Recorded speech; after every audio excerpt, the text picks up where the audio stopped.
Well, hey man, we're back. We're back. We made it back. That was such a long break Happy, from last week. yeah, happy Monday. Happy We Monday. just couldn't get enough of We this. couldn't. Hey, so this is a surprise. We weren't sure that we were going to do something like this throughout the course of the Variety Pack series. But as I rolled into work this morning, Nate, our tech director, and I were chatting, and it just felt like this stuff is too practical. Like Yeah. the spiritual disciplines are just too practical to not have some sort of follow up. Less about answering less about answering questions, more about just, hey, let's dig into, like, that last 5 or 7 minutes of your message where you Yep. got really practical. There's so much more. Right. So let's get into some of that really in the weeds stuff. So over the course of the next 7 or 8 weeks, throughout the course of the Variety Pack series, we'll be dropping videos just like this on YouTube, and we'll be throwing them on the app and likely on social media and that sort of thing. As a resource, again, we always want to think about how can we best resource our people to take action. Right, we know that we don't always need more information, but many of us just need to apply what it is that we're learning. So we're going to keep on doing this over the course of the Variety Pack series, and we hope you join us. Again, we are really looking forward to, even for some of us on the staff, on the team, like really putting time and energy and focus into some of these spiritual disciplines that maybe have taken a back seat for us. Yeah, So definitely. I think fasting is a great example of one of those that Yeah. really, really quickly takes a back seat. I think it's one that's pretty misunderstood, not really talked about all that much, unless, to your point, someone is fasting and then they certainly want to talk about it. Yeah, for Even though sure. I think Jesus might have said something He about that at did. one point, He but did. we just don't do it. Like, we Yeah. just don't talk about it in the modern church. We don't do much fasting as a spiritual practice church wide. We don't really encourage our Right. people to do it much. So let's do that. Let's spend the rest of our time Yeah. today doing that. Yeah. So man, I thought you did a great job. Appreciate it. Yeah. Just funny, just even you saying that idea of that we don't want to talk about it. It's because nobody does it. So then you don't know how to talk about it. I remember when I've done some longer ones, inevitably you're going to get asked to go out to lunch. There was some business planning meetings or church meetings, and it's usually around a table and you sit down and it's with other believers. And I'm like, I'm not eating today. And like, you fasting and you're like, yeah. And they were a little bit, more mature and knew me. They were really good friends of mine. But I was like, yeah, man. They're like, oh, okay, cool. And then like we just kind of kept going. Yeah. Like it was just part of it. I ended up doing a longer one during some graduation stuff, and it was such a funny story. So uh, there was a party or a gathering after the graduation at Golden Corral, which Oh is the man. opposite of fasting, right? I'm trying to convince this lady at the front that, like, I promise I'm not going to eat. I'll No. pay. That's fine. Like, I will pay to enter in, but I'm guaranteed because she's like, oh, he's lying. She wasn't buying it. She was not buying it. She was like, he's gonna eat. He's just trying to like be. I was like, I'm not eating, but like I didn't want to miss out on celebrating with my friends, Yeah. right?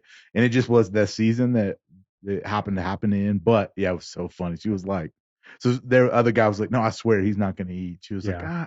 I was like, I'll pay if you need me to pay the $20 or whatever to get into the Golden Corral. We can do it. But I think it is just such a weird thing. People don't know what to do with it, and so I think just talking about it and having the conversation more is super helpful. Right? Yeah, we had a really funny moment to throw Ken May, our campus pastor in Prescott Valley, under the bus a couple of years ago now. Jason, Ken, and I took a trip down to the valley to spend some time with a guy that we all look up to. He was a founding pastor of a really successful church down in Phoenix, and now he runs a ministry for pastors. So we were going to walk around some other churches and just start getting some ideas as we were considering the Prescott Valley idea.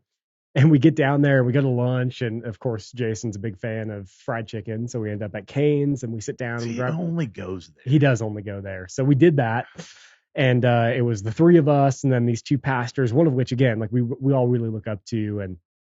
And Ken's not eating. And this guy is old Midwestern farm boy, points out, like, what are you doing? Why aren't you eating? And Ken mentions, like, I'm just fasting for the day.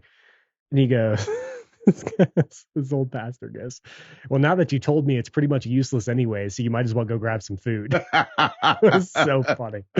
He's like, you're Yeah. not supposed to talk about it. Yeah. But, And again, I think even that it's that it's not that we don't talk about it, Yeah, right? It's that we don't talk about it to bring glory and honor to ourselves, for sure. right? As other believers, if you told me you were fasting, it's like, oh, it should be like, oh man, I should be praying for Brendan. Like whatever Yeah. God is doing in him, I should just, if I remember him today, just say a prayer for him, right? Yeah. Not anything like, oh, I think he's super holy, but like we should all be doing all of these practices. Right. Like, again, we're going to talk about other ones. Like, I don't look at people like, oh, you're reading your Bible. Or like we talk about that pretty Oh, yeah. regularly. Yeah. Bible memorization. Like we Mhm. talk about those kinds of things. Prayer. Again, we don't pray just in secret. We Yeah. pray out loud too. So I think that's part of it. We just have to break that misunderstanding around it because it is something really important to do and to talk about and have the conversation about. So that's what we want to do with these disciplines. I think Yeah. that's why we picked the certain ones we did to help break some of that Yeah. misunderstanding around it. So Yeah, that's really good. So let's just paint a scenario, right? Say I have never fasted. You had alluded to a couple of ways, like, hey, here's kind of how to start, Yeah. here's how to do this thing, but let's get really in the weeds. Like, I realize I've got a need to deepen my relationship with Yeah. Jesus, deepen my prayer life, and I think fasting might be the method that God's calling me to walk through, a season that He's calling me to walk through, so that I can really emphasize that in my life. Yeah. What do I do first? Yeah, Like, I wake up today and yeah. say, hey, I want to fast. What Yeah, do I do? disclaimer one. So if you have like medical stuff, you should talk to your doctor.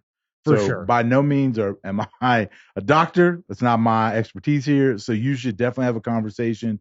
Like if you're diabetic or you have to take medication or you have to figure what that looks like. Yep. If you're hypoglycemic and you get low blood sugar, like you got to be wise and have that conversation with them and figure out what that looks like. So that's the first thing. And the second thing would be you got to crawl before you can walk or even run.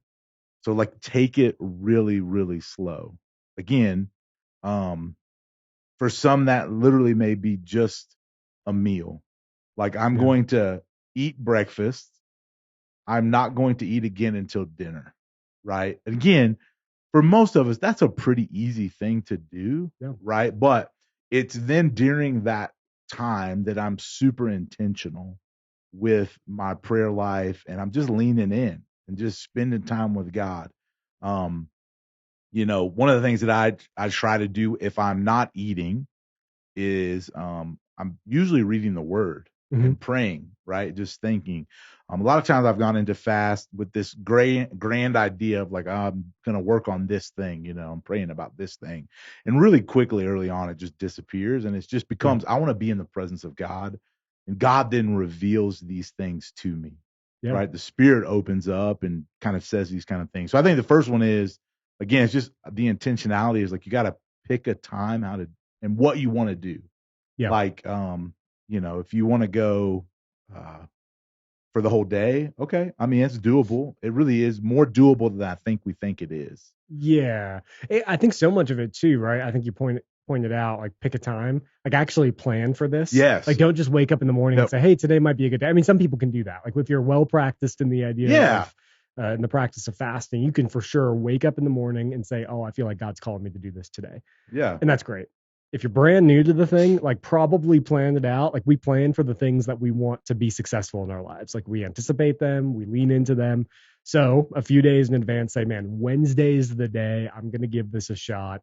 Here's what that could look like. Yeah. And so if you have a family, right, you need to talk, you got to talk to your family. You need to figure that out. Right. When I was doing the Wednesday ones for a while, it was a little bit easier, in the morning. I could still cook breakfast and still hang out with my kids. And my wife knew that I wasn't not eating. Like we didn't tell them. They just were like, oh, Dad's not eating breakfast today. Yeah. Right. And so, but the dinner time is tricky. Like if you're a sit down around the table with a family, like it's just a little tricky. And so you got to be able to figure out what that family time looks like. I've done longer ones before I had kids. And Diana, my wife, she felt guilty, so she wouldn't eat around me. So she would like eat upstairs, like hidden. And it's weird, man, like how people respond to you. Yeah. Like so you don't know what to do. But I think you're right. It's like plan it, have the conversations you need to have. Again, so part of it is too, I had a couple questions about people who are like, man, I'm kind of active. I do these things. And like part of it is you have to you have to sacrifice that stuff. Yeah, That's the hard part of this, right? Is for sure. and there's other disciplines we're going to talk about that it's actually going to mean I'm going to have to sacrifice some other things because I want to implement this and make this a practice in my life. Absolutely. And so, like, if you're going to do Wednesday and say you're workout or run or bike, like, you may not be able to do that. Yeah, I And fall into that camp for sure. yeah, Because when I do anything in the mornings, which I'm out of habit of doing right now, I'm usually an afternoon workout guy and right now, but in the mornings it like totally jumpstarts your system, your metabolism, and things are just rolling. And that's probably not a great recipe for success when it yeah, comes to a day of like sacrificing food and focusing on the spirit. yeah, exactly. So it's going, hey, one day is not going to kill me. You know Yeah. what I mean? Literally, like, I'm able to lay this down. And actually, maybe it does. Maybe it is. Maybe I realize, oh, that thing is an idol. Maybe Yeah. that's what it brings about, that thought process. So I think there is some things you're going to have to sacrifice. Yeah. But life can be pretty normal. Like, Mhm. I think, like, again, so much of our time is dictated by, like, hey, we eat breakfast, we eat lunch, we eat dinner. Like, it's just driven by that Yeah. concept. And so when you step out of that, it's weird, like, how your thought process becomes. Like, you wake up thinking about eating breakfast. You Yeah. get to work, you're thinking about when's lunch and when's my break time and Yeah. when's this. And so, like, you're able to just shift your focus. So yeah, pick the time. I think lunch to lunch is a good one because you're still gonna wake up and eat breakfast. So for some people, because their bodies are so used to that, Mhm. it's really helpful for them. And then it's like lunch and dinner, and then they wake up the next morning and they're doing it again. So they kind of go that 24-hour period. Yeah. Again, if it's one meal, whatever. I do know people who are or low blood sugar, so they kind of eat crackers throughout the day. Sure. Again, I don't think, like, we're not legalistic here. Right. Like, the goal is just to starve your flesh and feed the spirit, right? And so much of us is like we can't deny ourselves really well, Mhm. and this practice really helps to do that. Yeah, and you pointed out something really interesting there that like there is going to be a level of sacrifice, not just in the food. Like there are going to be things that you do and experiences that you like to have that you will need to sacrifice in the midst of this. And that's kind of the point, Yeah, right? Like these, not only just with fasting, but like there's a reason we call these spiritual disciplines. Like disciplines are hard. I don't know yeah, if you're an athlete or were at any point, like the fact that you had to be, if you wanted to succeed at all in your sport, or even if you wanted to succeed in your place of work, like you had to be disciplined. You had to show up on time for practice. You had to actually engage. You had to do the 2-a-days over summer. Like you had to actually sacrifice some of the other things you could have been spending your time doing, and do this instead. And it's breaking down your muscles so that they could rebuild stronger. And it's all of these things. Like it is a discipline for a reason. Becoming more disciplined is not an easy thing to do. no, So there's going to be a natural sense of loss that we're experiencing in the midst of this. But we just know that as God begins to refill some of those vacancies, refill some of those hopes and expectations that we have in our lives, He's going to do it better than we can. Like that's what we know about the disciplines. Is as we strip ourselves of some of these luxuries, God's going to fill those voids in a much better way than we're going to anyways. So I think that's the upside, right? yeah. If we can actually do this Mhm. well, man, I think there's some really incredible things that He can do in and through And us. again, yeah, that's kind of the issue is it's um like, this is a battle, and, like, we're trying to fight to be more like Jesus. We have an enemy who doesn't want us to win. Uh, there's this book, John Mark Comer wrote it, Live No Lies, and in it he talks about our battle with the enemy, and literally the subtitle is Recognize and Resist the Three Enemies That Sabotage Your Peace, right? And so he's talking about how the enemy longs to tell us lies, like he's the father of lies, and how do we fight against it.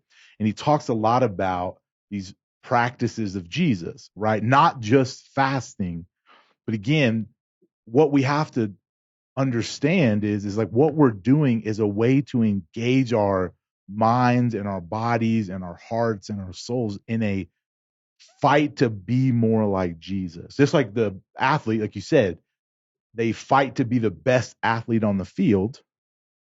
That's what we're trying to do. We're Yeah. trying to do things that are uncommon to us. Giving up food is not like we're you know, we're built. That's how God has built us to eat and delight and to do those kinds of things, right? And so we're fighting against that. Spending time in prayer and silence, Mhm. like that's another silence and solitude, another kind of thing. We don't talk about that often either because Yeah. our world is not about silence, right? Yeah. Like our world is about all kinds of noise. And so to sit in silence and just be quiet is another thing. And so there are these practices, and John Mark Coomer, he talks about a lot of them. And I think it's just so helpful because we need to do more to be like Jesus. What we think is just, I come to church and like I'm good. Yep. And it's like there's a whole lot more to that. Like again, if a athlete just showed up on game day, that's like that ain't it. Yeah. Right? Some have tried. Some have tried. Doesn't go well. Doesn't go well. They're not going to be very successful. And so again, so super practical. Lots of water when you're doing it. I didn't mention that yesterday. So there is an instance in the Bible with one person who does food and water, but that was Moses on Mount Sinai. And he was like in the presence of God. So a little different, maybe. I think a little different. So that's not what I'm telling you. You should drink water. You should drink lots of water. If you don't like the taste of water, add some fresh lemon or lime in there, whatever. Just kill that taste, Probably shouldn't be drinking Crystal Light or, because all those things are just sugar additives. And they make you hungry. If you know you're doing it and say you're a caffeine person, maybe for a couple of days, you need to cut back on that caffeine. Yeah, that's really good. Yeah, because your body is like, if we don't, whether or not we want to admit it, like we're just addicted to it. Yeah. And so to go without it, you're going to have a caffeine headache that makes it even worse. Yep. Right. That was a big like, whew, oh man, that was a, thing. If you do a longer one, like a 3-day one, there's some recommendations of like, hey, a couple days leading up to it, eat fruits and vegetables, eat smaller meals, don't eat big meals, just kind of get your stomach ready for it. Coming off of the fast, probably don't jump right into something. Eat something light, fruits, veggies, don't go all crazy. After a day, I don't think it should be too crazy, but for the most part, you want to be wise about the decisions you're making. And then I really think it's just be ready for a battle. Tell the story all the time. So I did a 40-day fast. I was really newly married, probably 6 months, and about halfway through, my wife and I were fighting a lot. Yeah. And I ain't newly married, you're fighting anyways, but it was like amplified. It was weird. And finally it was this realization that clicked for me, like, we got to stop this. Yeah. The enemy is trying to destroy us here. He is trying to take us down. I was like, so no more. Like we are engaging in something and he doesn't want that to succeed. So whatever he could do, he was trying to do that. So like she didn't fast from food with me, but what we did was we read the Bible from cover to cover for 40 days. And so it was just an opportunity for us to be united in this. So again, she knew what I was doing, right? She was engaged. So it wasn't in secret.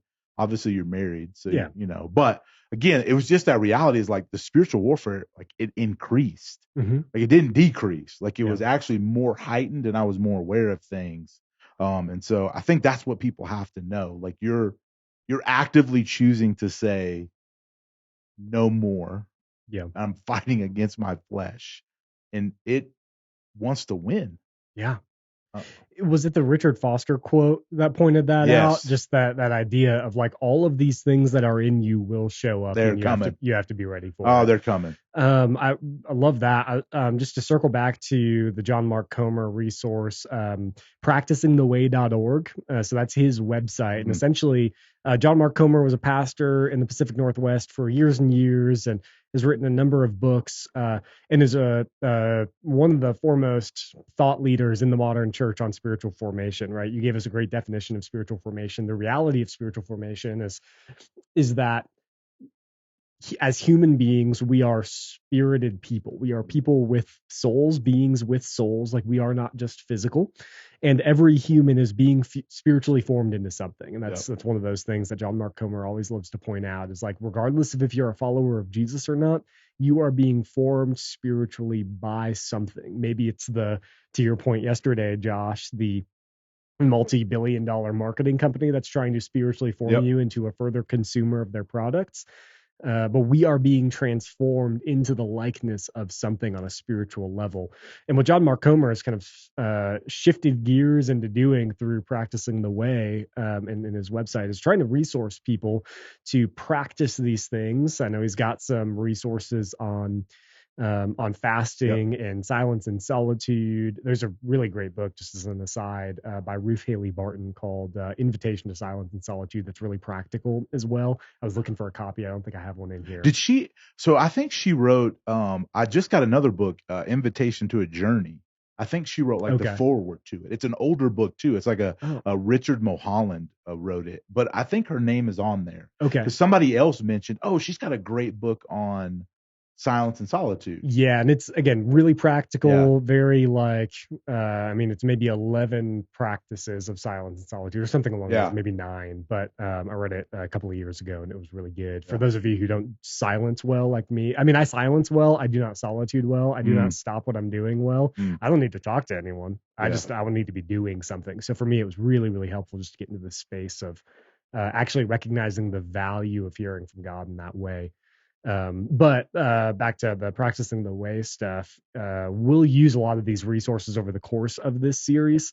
Again, on the app every Sunday, you'll have an opportunity to link over to our resource page. Which this week you just wrote up a quick resource. Yeah, and a lot of it was from the Celebrations of Disciplines, again by Richard Foster. Yeah. It's a book that was written about 40 years ago. Yeah, it's crazy. Cool. I was going to say in the 80s, and then I'd start doing that math and go, oh, that's 40 years ago. Yeah, it is. Yeah. So, but it's interesting. I was talking to somebody else about this last night. Is he wrote that book in the 80s talking about the resurgence, kind of some of these spiritual disciplines. And we're kind of back there again. Yeah. Right. We have this world that is in chaos and conflict, and all these things, like you said, are coming at us from all angles. And as believers, we're trying to be in the world, but not of the world, right? As Jesus said. And so what are the things that we can do? Because again, we can't just run off and live in the monastery for most of us. Yeah. Right. We can't go live out like the Desert Fathers. Like that's not helpful. Yeah.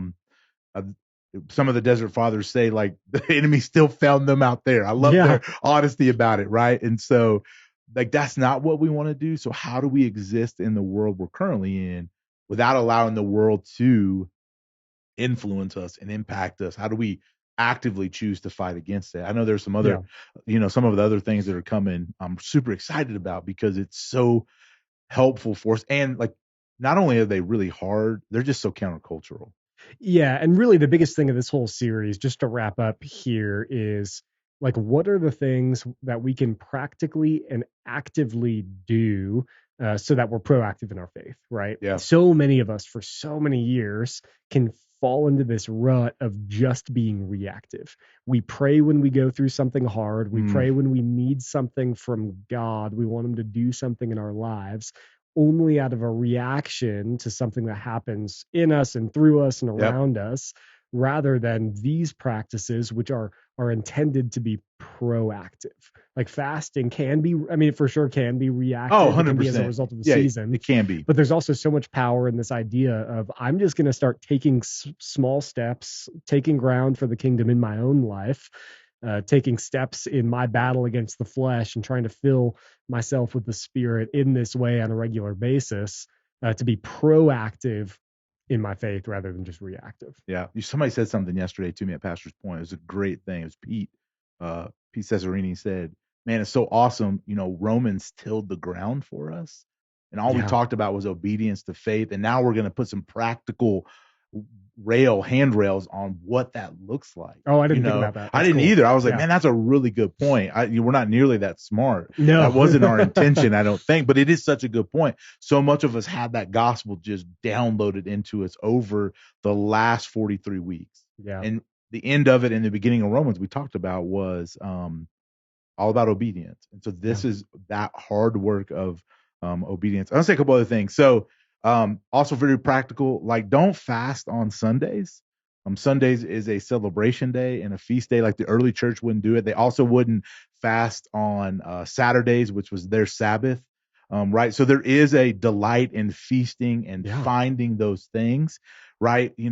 Again, there's some longer fasts that may roll into Sundays, but like if you can help it, like Sunday should be about eating around a table and about celebrating together. Yeah, and, delighting in what God's given you. Yeah, right. Like enjoying that. Again, if you're doing a longer one, it's hard to stay away from Sundays. But if you're picking a 2 or 3 day one, try not to do that. Instead, do it during the weekend. When you come on Sunday, it's that like celebration and time. And this is just a really good place. I know a lot of people yesterday were like, "Oh, do we eat lunch?" So I'm like, yeah, man. Like delight. Go out to eat with each other. Like that's not what fasting is generally about. Like it does have the aspect obviously of not eating food, but it's so much bigger than just that, right? There is that spiritual piece of it.